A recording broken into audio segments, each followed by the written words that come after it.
Hello and welcome to the first lecture of Accountancy, Class 11. Today's topic is Introduction to Accounting. In this lecture, I'll cover accounting process, also known as its characteristics or attributes, objectives of accounting, functions, and lastly, the advantages. For those who are new to my channel, I upload lectures in both Hindi as well as in Bengali. This lecture will be a part of my Bengali series. But if you like to see this lecture in Hindi, I will post a link of its Hindi version in the description box below. So without further delay, let's move on to our first topic.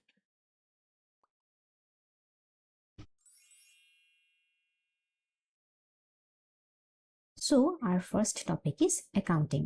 Accounting মানে কি? Accounting is said to be the language of business. Accounting কে বিজনেসের language বলা হয়। তার কারণ হচ্ছে accounting এর মাধ্যমে বিজনেসের ফাইন্যান্সিয়াল ইনফরমেশন গুলোকে ইউজার্সরা বুঝতে পারে, ইউজার্স পর্যন্ত কমিউনিকেট করা হয়।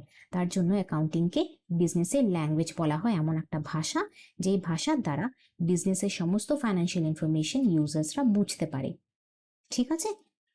নাও the thing is, what is the definition of accounting? Accounting এর definition কি? Definition হচ্ছে accounting is the art of recording, classifying and summarizing in a significant manner and in terms of money, transactions and events which are in part at least of a financial character and interpreting the results thereof. This definition was given by whom? It was given by American Institute of Certified Public Accountants, যেটার full form কি? AICPA. AICPA accounting এর এই ডেফিনেশনটা দিয়েছিল, যেখানে আমরা কি পাচ্ছি? যেখানে আমরা চারটে গুরুত্বপূর্ণ টার্মস পাচ্ছি। কি কি টার্মস? রেকর্ডিং পাচ্ছি, ক্লাসিফাইং পাচ্ছি, সামারাইজিং পাচ্ছি আর ইন্টারপ্রেটিং পাচ্ছি। আচ্ছা, এই চারটের মানে আমরা এখনো পর্যন্ত তো বুঝি না, আমরা এটা পরে বুঝতে পারবো। আরেকটা গুরুত্বপূর্ণ টার্ম হচ্ছে ফিনান্সিয়াল ক্যারেক্টার। এইটা অ্যাকাউন্টিং এর খুব ইম্পর্টেন্ট একটা টার্ম, ফিনান্সিয়াল ক্যারেক্টার। সেটা আমরা যখন অ্যাকাউন্টিং প্রসেস পড়বো আমরা ক্লিয়ারলি সেটা বুঝতে পারবো। এবার এখানে হয়তো তোমাদের মাথায় একটা জিনিস আসছে, সেটা হচ্ছে আমরা কিন্তু সাবজেক্ট পড়ি অ্যাকাউন্টেন্সি, কিন্তু আমাদের টপিকটা কি? অ্যাকাউন্টিং। তার জন্য আমি এখানে একটা জিনিস লিখেছি, সেটা হচ্ছে accounting is the process and accountancy is its knowledge. Accounting কি? অ্যাকাউন্টিং হচ্ছে প্রসেস। কোন প্রসেস? যে প্রসেসের মাধ্যমে আমরা এই ফিনান্সিয়াল ট্রানজ্যাকশনগুলোকে রেকর্ড করে থাকি, ক্লাসিফাই করে থাকি। ঠিক আছে? আর অ্যাকাউন্টেন্সি কি হচ্ছে? অ্যাকাউন্টেন্সি হচ্ছে এই প্রসেসটার নলেজ। তার মানে আমাদের অ্যাকাউন্টেন্সি না থাকলে, এই নলেজ না থাকলে আমরা কি? আমরা অ্যাকাউন্টিংকে বুঝতে পারবো না, অ্যাকাউন্টিং কিভাবে করে সেটা আমরা জানবো না। তাই অ্যাকাউন্টেন্সি কি? অ্যাকাউন্টেন্সি স্কোপটা অনেকটা বড়, it has a larger scope. ঠিক আছে? whereas অ্যাকাউন্টিং এটার স্কোপটা কম্পারেটিভলি ছোট, কম্পারেটিভলি কম। ঠিক আছে? বুঝতে পারলাম অ্যাকাউন্টিং হচ্ছে প্রসেস আর অ্যাকাউন্টেন্সি হচ্ছে এই প্রসেসের নলেজ। আচ্ছা, এবার আমরা আসছি নেক্সট টপিকে। নেক্সট টপিকটা হচ্ছে অ্যাকাউন্টিং প্রসেস, যেটাকে আমরা ক্যারেক্টারিস্টিক্স অর অ্যাট্রিবিউটস অফ অ্যাকাউন্টিংও বলে থাকি। এখানে আমরা দেখছি first step of accounting process যেটা, সেটা হচ্ছে identification of financial transactions and events. ঠিক আছে? ফাইন্যান্সিয়াল ট্রানজ্যাকশনস অ্যান্ড ইভেন্টসকে আমরা আইডেন্টিফাই করে থাকি। এবার ফাইন্যান্সিয়াল ট্রানজ্যাকশন বা ইভেন্ট কাকে বলা হচ্ছে? ফাইন্যান্সিয়াল ট্রানজ্যাকশন বা ইভেন্ট এমন কিছু ট্রানজ্যাকশন যে ট্রানজ্যাকশনগুলোকে আমরা মনিটারি টার্মসে কনভার্ট করতে পারি বা এক্সপ্রেস করতে পারি। ঠিক আছে? মানে আমরা সব ধরনের ট্রানজ্যাকশনকে তো টাকাতে আমরা সেটাকে তুলনা করতে পারবো না, তাই না? টাকাতে সেটাকে আমরা বলতে পারবো না যে কত টাকার হয়েছে। তার জন্য সেই ট্রানজ্যাকশনগুলোকেই আমরা রেকর্ড করবো অ্যাকাউন্টিংয়ে, যেগুলোকে আমরা টাকার ভাষায় বলতে পারবো। ঠিক আছে? সেই ট্রানজ্যাকশনগুলোকে কি বলা হয়? সেগুলোকে ইকোনমিক অ্যাক্টিভিটি বলা হয়। যেখানে মানি ইনভলভড থাকে সেগুলোকে ইকোনমিক অ্যাক্টিভিটি বলা হয়। আচ্ছা, তারপরের প্রসেস, এই প্রসেসের পরের স্টেপটা হচ্ছে মেজারিং দ্য আইডেন্টিফাইড ট্রানজ্যাকশনস। কিভাবে মেজার করব? মেজার করতে হলে আমাদের এই যে মনিটারি ভ্যালু আছে, সেই মনিটারি ভ্যালু কত সেটা বুঝতে হবে। সেটাই হচ্ছে মেজারিং দ্য আইডেন্টিফাইড ট্রানজ্যাকশনস। তারপরের স্টেপ হচ্ছে রেকর্ডিং। রেকর্ডিং কি? রেকর্ডিং হচ্ছে বুকস অফ অরিজিনাল এন্ট্রি বা যেটাকে আমরা জার্নাল বলে থাকি। এই জার্নালে এতক্ষণ আমরা যে ট্রানজ্যাকশনগুলোকে আইডেন্টিফাই করলাম, তারপরে মেজার করলাম, সেটাকে কি, সেটাকে আমরা রেকর্ড করি। কোথায় রেকর্ড করি না, বুকস অফ অরিজিনাল এন্ট্রি বা জার্নালে রেকর্ড করি। ঠিক আছে, রেকর্ড করার পরে কি করি, রেকর্ড করার পরে আমরা ক্লাসিফাই করি। ক্লাসিফাই আমরা কিভাবে করি, ক্লাসিফাই আমরা করতে পারি অ্যাকাউন্টের বেসিসে, মানে রাম শ্যাম যদু মধু যার সাথে ট্রানজ্যাকশন হয়েছিল তার অ্যাকাউন্টে আমরা এন্ট্রি করব। ঠিক আছে, আরেকটা কিভাবে করতে পারি, আর করতে পারি আমরা সেলস বা পারচেজের হিসেবে। যদি সেল হয় সেটা একসাথে রেকর্ড করা হবে, বা যদি পারচেজ হয় সেটা একসাথে রেকর্ড করা হবে। ওকে, আন্ডারস্ট্যান্ডেবল। সো জার্নাল থেকে আমরা কোথায় নিয়ে যাব, জার্নাল থেকে আমরা ক্লাসিফাই করে নিয়ে যাব লেজারে। এর পরের স্টেপটা হচ্ছে সামারাইজিং। সামারাইজিং এ কি হবে, সামারাইজিং এ আমরা ডেটাটাকে এমনভাবে প্রেজেন্ট করব যাতে কি হবে, যাতে সেই ডেটাটা যারা ইউজার্স আছে অ্যাকাউন্টিং ইনফরমেশনে তারা ভালো করে বুঝতে পারে। Okay, to make it easily understandable to its users. For that trial balance is prepared.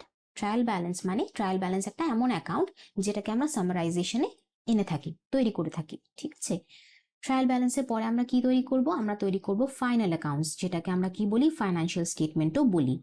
এবার ফাইন্যান্সিয়াল স্টেটমেন্টে কি কি বানানো হয়, ফাইন্যান্সিয়াল স্টেটমেন্টে trading and profit and loss account বানানো হয়, আর বানানো হয় ব্যালেন্স শিট। ওকে, তাহলে সামারাইজিং আমাদের কি কি মনে রাখতে হবে, সামারাইজিং এ মনে রাখতে হবে আমাদের তিনটে জিনিস বানানো হয়। প্রথমে হচ্ছে ট্রায়াল ব্যালেন্স, তারপরে হচ্ছে ফাইন্যান্সিয়াল স্টেটমেন্ট, যার ভিতরে কি থাকে, trading and profit and loss account থাকে, আর থাকে ব্যালেন্স শিট। ওকে, তারপরে আসছে কি, অ্যানালিসিস অ্যান্ড ইন্টারপ্রিটেশন স্টেপ। এবার অ্যানালিসিস এন্ড ইন্টারপ্রিটেশন কেন প্রয়োজনীয়, তার কারণ হচ্ছে আমরা এতক্ষণ যে সামারাইজেশন করলাম, যাতে আমরা শেষে কি তৈরি করলাম, ফাইন্যান্সিয়াল স্টেটমেন্ট তৈরি করলাম। এই ফাইন্যান্সিয়াল স্টেটমেন্ট যে কেউ কি বুঝতে পারবে, পারবে না। আমি যদি তোমাকে একটা ফাইন্যান্সিয়াল স্টেটমেন্ট ধরিয়ে দিই, তুমি সেটা বুঝতে পারবে না। কিন্তু তোমার কি ইনফরমেশন চাই, তোমার ইনফরমেশন চাই যে বিজনেসটা কেমন ভাবে রান করছে, বিজনেসের প্রফিট হলো না লস হলো, যার জন্য আমরা কি, যেটা নাম হচ্ছে প্রফিটেবিলিটি। ঠিক আছে, প্রফিট হলো না লস হলো সেটা আমরা কিভাবে বুঝবো, যখন আমরা প্রফিটেবিলিটি পজিশন দেখবো। আর কি, আর আমরা যখন দেখবো ফাইন্যান্সিয়াল পজিশন। ফাইন্যান্সিয়াল পজিশন মানে যে বিজনেসের কত অ্যাসেটস আছে, কত লায়াবিলিটিস আছে, কত তার লোনস আছে, কত তার ক্যাপিটাল আছে, সেগুলো আমরা কিসে দেখবো, ফাইন্যান্সিয়াল পজিশন দেখলে বুঝতে পারবো। ঠিক আছে, বিজনেসটা কেমন ভাবে রান করছে, এই ধরনের বিভিন্ন জিনিস আমরা বুঝতে পারবো যদি কিনা আমরা ফাইন্যান্সিয়াল স্টেটমেন্টটাকে ভালোভাবে ইন্টারপ্রেট করি, ভালোভাবে অ্যানালাইজ করি। এই অ্যানালিসিস আর ইন্টারপ্রিটেশন স্টেপে আমরা কি কি তৈরি করি, আমরা তৈরি করি কম্পারেটিভ স্টেটমেন্ট, আমরা তৈরি করি রেশিওস। ঠিক আছে, এই দুটো করলে ইউজার্স অফ অ্যাকাউন্টিং ইনফরমেশন যারা আছে তারা সেটাকে বুঝতে পারবে, তারা ইনফরমেশনগুলোকে ভালোভাবে ব্যবহার করতে পারবে। Okay, and now comes the last step.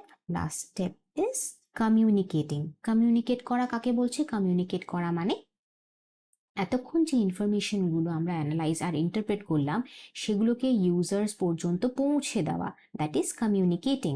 ঠিক আছে, communicating to the users at the right time, in the right time, at the right place, মানে ঠিক সময় ঠিক জায়গায় সেটাকে পাবলিশ করাই হচ্ছে কমিউনিকেট করা।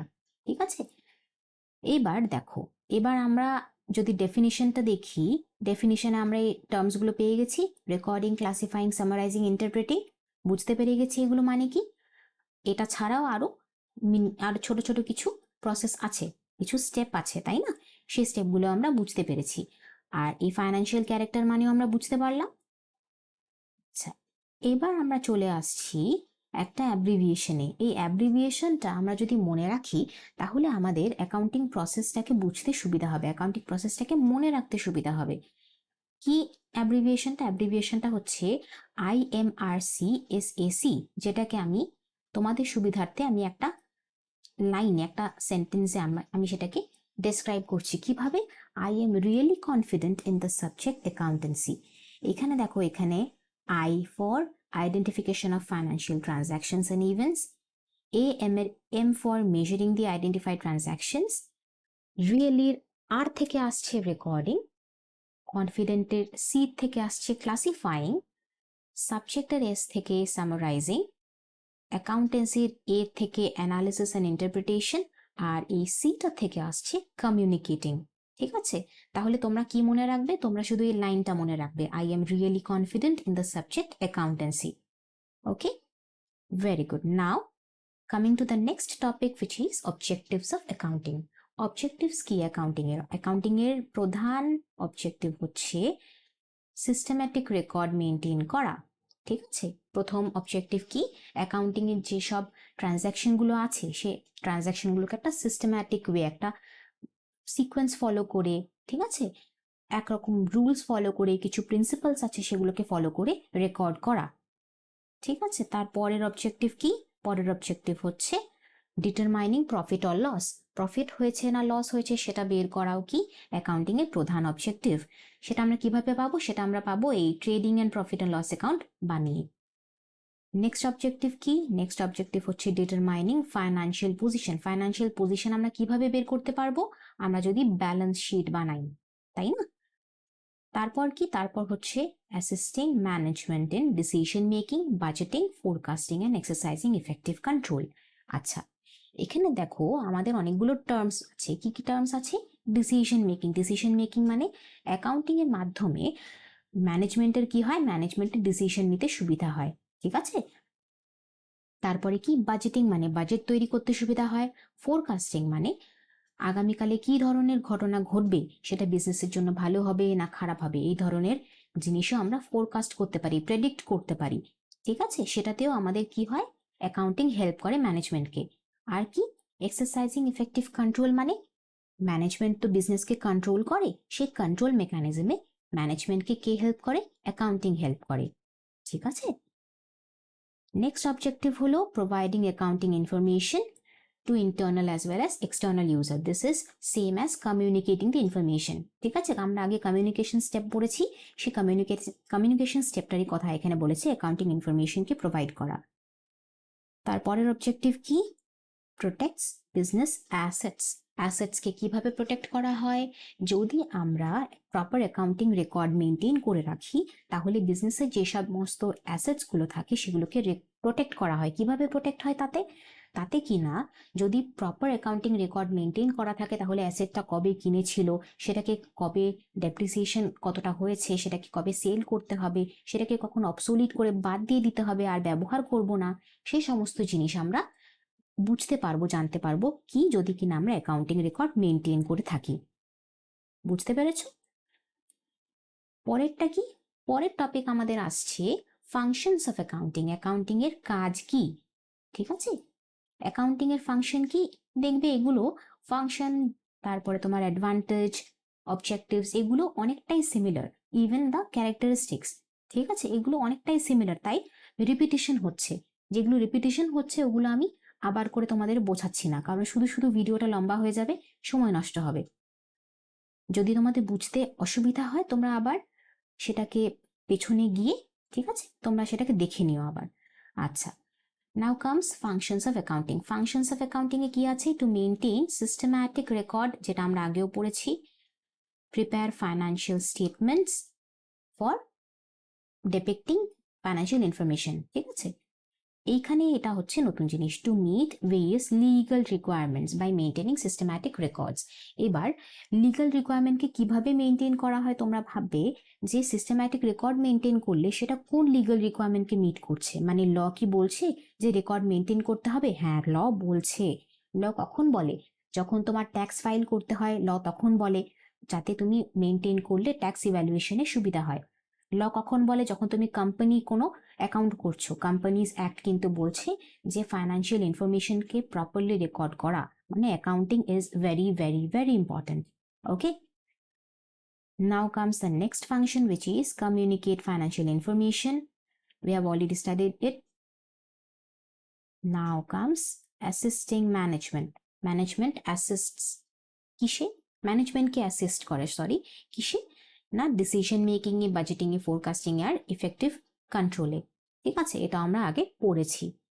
Moving on to our last topic, which is advantages of accounting. Accounting এর অ্যাডভান্টেজেস কি কি? কি করলে অ্যাকাউন্টিং থেকে আমরা অনেক সুবিধা পাবো? ঠিক আছে, আচ্ছা, অ্যাকাউন্টিং এর সুবিধার হচ্ছে ফাইন্যান্সিয়াল ইনফরমেশন, ফাইন্যান্সিয়াল পারফরমেন্স পাই, ফাইন্যান্সিয়াল পারফরমেন্সকে বুঝতে পারি কিভাবে, না প্রফিট অ্যান্ড লস অ্যাকাউন্ট বানিয়ে, যেটাতে আমরা প্রফিট হচ্ছে না লস হচ্ছে সেটা বুঝতে পারবো। ওকে, তাছাড়া কি হচ্ছে, ফাইন্যান্সিয়াল পজিশন আমরা বুঝতে পারি কিভাবে, না যদি আমরা অ্যাকাউন্টিং তৈরি করি তাহলে ফাইন্যান্সিয়াল পজিশনটা আমরা ভালোভাবে বুঝতে পারবো কি করে, ব্যালেন্স শিট করে, রাইট। আচ্ছা, তারপরে হচ্ছে অ্যাসিস্টস ম্যানেজমেন্টকে আবার অ্যাসিস্ট করছে কি কি কাজে, ডিসিশন মেকিং এ, বাজেটিং এ, ফোরকাস্টিং এ আর কন্ট্রোলে। আচ্ছা, তারপরে হচ্ছে systematic and timely recording, sorry ভুল জায়গায় আমি মার্ক করছি, ইয়া, systematic and timely recording makes it unnecessary to remember every transaction। এবার ভাবো একটা জিনিস, তুমি যদি খাতায় কোনো জিনিস লিখে রাখো, তোমার কি সেটা প্রয়োজন, তুমি সেটা মাথায় মনে রাখবে, মেমোরিতে রাখবে? Of course not, right.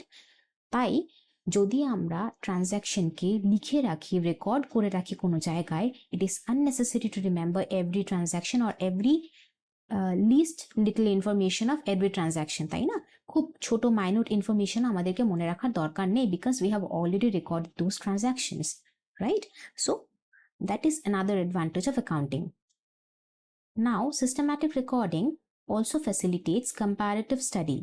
কি comparative study কে হেল্প করে কিভাবে? Now we have to remember two things here. comparative study দুটো জিনিস থাকে, দু রকমের থাকে। কি কি থাকে? একটা থাকে ইন্টার ফার্ম আর একটা থাকে Intra farm. INTER, inter farm মানে কোম্পানির ভেতরে, ঠিক আছে, কোম্পানির বাইরে, সরি, যে মানে একটা ফার্মের সাথে আরেকটা ফার্মের তুলনা, ইন্টার ফার্ম, ঠিক আছে। আর একটা হচ্ছে ইন্ট্রা, ইন্ট্রা ফার্ম মানে কোম্পানির ভেতরে বা অর্গানাইজেশনের ভেতরে, ঠিক আছে, যে কোনো বিজনেসের ভেতরে। ভেতরে কিভাবে হবে?